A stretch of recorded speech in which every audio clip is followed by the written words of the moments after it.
At the Ramakrishna Bajaj National Quality Award ceremony.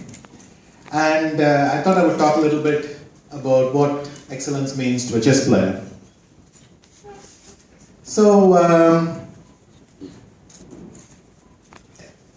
for me, excellence is simply doing something well and consistently. Now that sounds easy enough. So right from the beginning, you're taught to practice, doing something over and over again. It becomes second nature, and then you're supposed to have mastered it, and you can move on to the next thing that you master. And when I was young, there seemed steady goals at every stage. So first was to become an international master, then become a grandmaster, and then try for the world championship. And when I won the grandmaster title, right after winning the world junior title in 1987, I had a funny period of about 6 months where I simply couldn't make a grandmaster result again, though I'd become a grandmaster, and of course I'd received the title, but I simply couldn't attain a grandmaster result again. And what happened then was something that I later on discovered that many grandmasters share. They all said, yes, we all went through this period of 6 months after getting our title. You see, as long as you're trying for your title, you have a ready-made goal at every tournament. The grandmaster result is a certain percentage, they tell you your score, and you know what to aim for. But after you get the title, it doesn't really matter whether you make that score or go a little bit less or go over. So I found that it was very difficult to play well till I went through this phase of forgetting that what I'd attained. So till I forgot that I got the grandmaster title and started looking at new goals to aim for, that I couldn't play well. This was a stark experience for me. In fact, it repeated itself one more time in a slightly different way.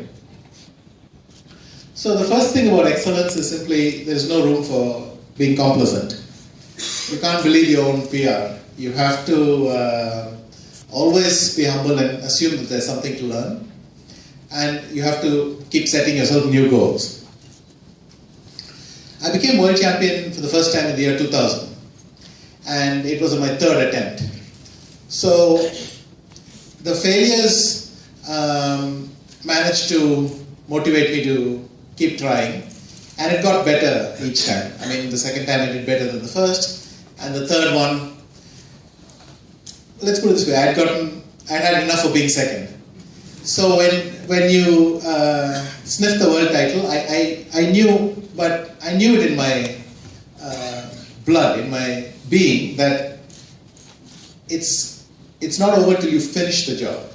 So I knew that I had to wait, and there could be no euphoria, no relaxation till I finished the job. And so this time I managed to see everything through till the end. And I became world champion.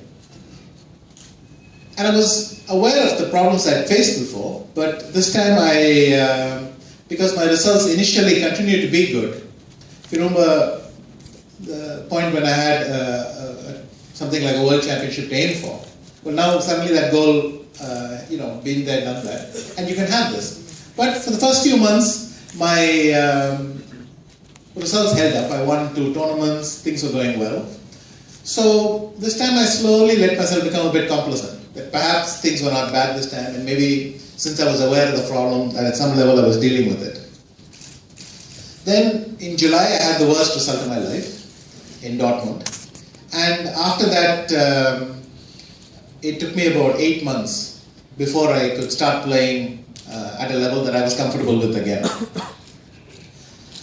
During this 8-month period, I tried everything.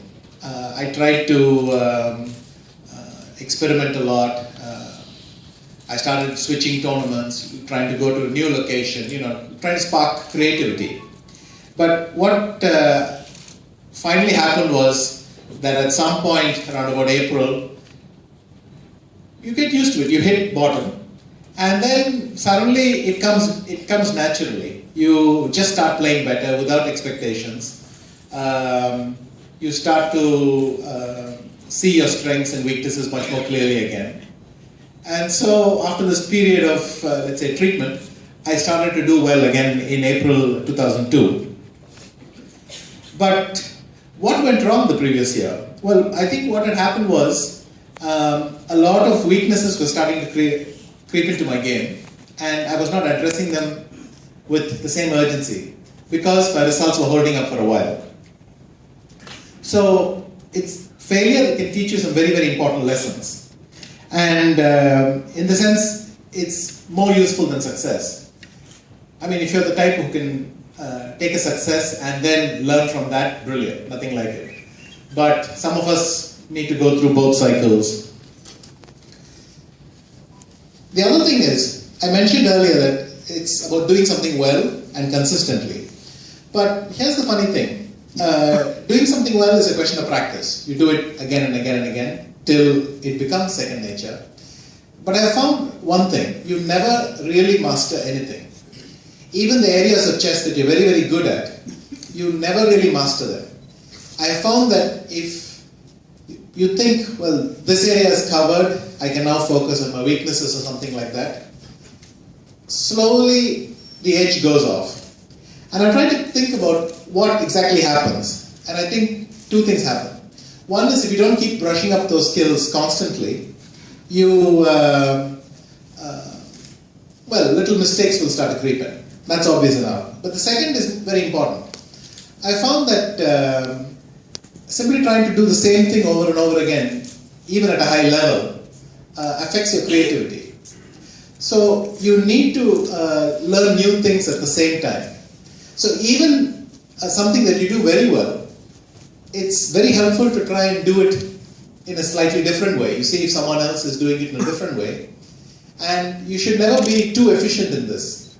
You can think, well, my system works for this area. This could be mini games or end games. You can say my system works well for this area, so I can concentrate on something else. But if you see other people execute the same thing in a different way, well, learning from that is beneficial. And I think it's because the brain craves stimulus. We need, finding a new way of doing something stirs your interest, and then your concentration doesn't break. When you have new ways of doing things, something that's fascinating or engaging, then your concentration doesn't waver, and your level of excellence stays high. So, new challenges, new ways of learning. I think that point about education really being openness to learning and unlearning is correct. And finally, how do you adapt to technical change? In chess, we've gone through many, many technological revolutions. About 30 years back, the first chess databases started to appear. Then, in a few years, the first playing programs started to appear. And these are not playing programs that were on big computers. These were playing programs that could simply work on your PC. So, at every stage, you had to learn a new skill. Perhaps you were the kind who was very like a librarian. You could index information very well. You could remember from the books you read which games you saw, which where it was played, and be able to recall the stuff beautifully. But once databases organize that information for you, inevitably those skills became unnecessary and also didn't confer any real advantage. I remember a generation older than me was very, very good at it. They were very good at indexing information. As soon as a new book came, they would sort everything out by ECO codes and by the names of the opponents and so on. They were very good at this. But after I learned how to use the database efficiently, I managed to catch up in many, many areas. So, you know, when I played a game, maybe I would do badly, but it wouldn't be because I couldn't remember what I had to do. Once playing programs came, then the relative value of being able to analyze positions at home dropped. Because you could analyze it at home on a chessboard, or you could simply use a computer to do it faster, in the way that you can use a calculator to do sums faster. But then chess programs kept improving year on year, and soon they were not just being calculators, they were also generating concepts, coming up with sophisticated plans. And here always, if something that the computer shows confirms what you always thought, then you should see if you missed any of the details. Are there any nuances you missed, any details that you lacked? But if the computer completely contradicts you, it says something like, sometimes a computer will suggest moves that to any chess player will just feel ugly. By ugly, I mean something that you have just learned never even to look at such moves. But when it insists and it's proven right, then forcing yourself to look at this ugly position and doing that work can sometimes open your eyes to very new and real possibilities. So, excellence is really about continuous striving. It's a process that never ends. You can learn from people before you, from people after you, but it's basically a learning process that never ends. And I'd just like to conclude by congratulating all the winners. And I have one question for Mr. Roy. Where can I get some World Bank reports?